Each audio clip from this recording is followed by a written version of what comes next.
So I'd like to talk about winter honeysuckle today. It's been one of my favorites. It's kind of an heirloom large shrub, sometimes small tree that I think we need to use more in Oklahoma. And a couple of reasons I think we need to use it more. It provides us year-round beauty. So let's start here in the month of February. It's just starting to flower. And in a couple of weeks, it'll be completely engulfed by whitish yellow flowers. Very, very aromatic to the nose. So it looks good. It smells good. And it gives us that winter blast of color that we desperately need here in Oklahoma. Of all four seasons, we probably fall the shortest in the winter seasons, not having enough color. Well, winter honeysuckle, which is fairly easily available here in our nurseries and garden centers, can give us that color. After it finishes blooming, it comes out with blemish-free foliage throughout the growing season. A little bit of yellow fall color, and then during a mild winter, it's completely evergreen.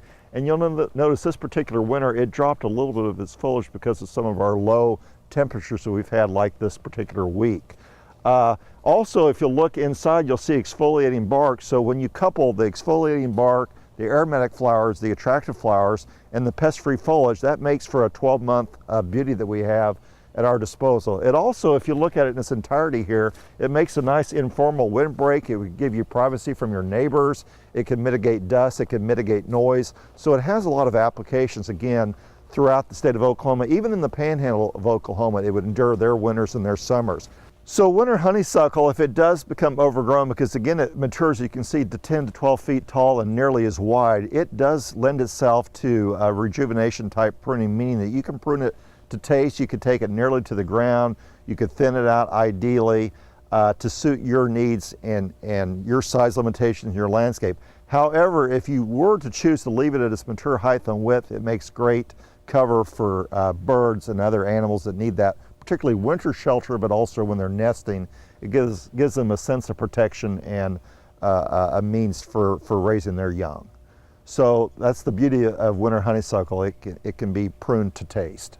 Another plant along that same vein of thought for winter beauty would be winter jasmine. And the reason I'm so pro winter jasmine is, unlike forsythia, it starts to bloom sometimes even before Thanksgiving. So from November through early March, you have flowers, yellow flowers, coming out on this usually evergreen shrub. This particular winter, some of the specimens I've noticed have defoliated, again because some of our very low lows, but in most winters it's completely evergreen. Again, you have a 12-month shrub to give you excitement, about 6 by 6 at maturity. You can prune it to your liking. It prefers full sun, although I've seen it do well in afternoon shade and continue to bloom. So those are just two of many shrubs that are underutilized for not only Stillwater, but again, the balance of the state, including the panhandle. If you were willing to winter irrigate, it would bloom even up in those more hostile conditions. So a great plant. It is commercially propagated by our growers in Oklahoma, so you could buy this at your favorite garden center tonight if you'd like to. So I'd also like to talk about this 12-month beautiful vine that's native to the United States and native close to actually Stillwater, is our cross vine. And what I like about the cross vine is we've had some particularly cold nights here in Stillwater, yet we see it's in a semi or fully evergreen state despite the cold weather. So you have evergreen foliage, quite lustrous even in the dead of winter. You can come out here with a cup of coffee and enjoy this in the morning.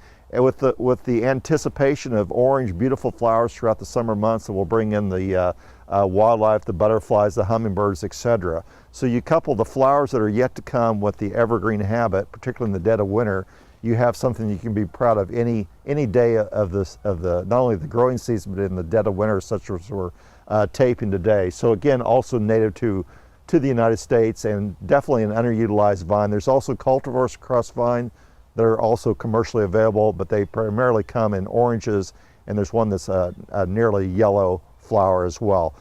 So I'd also like to look at Ely Agnes. This is a variegated type that tends to be evergreen, such as the winter that we're having here. Despite our low night temperatures, it's kept almost all of its foliage, which lends it then to 12 months of beauty. Ely Agnes is also noted for its sweetly scented flowers later in the growing season. This particular specimen won't get much taller or wider, so it is a viable shrub for even the smallest of landscapes. But for today's purposes, I'm particularly excited about the winter beauty that it lends to any Oklahoman, regardless whether he or she lives in the state. It's going to endure summers, so it's winter hardy, or it's heat hardy as well as winter hardy. It's just a great plant, ought to be used more, and is available from our local garden centers and nurseries.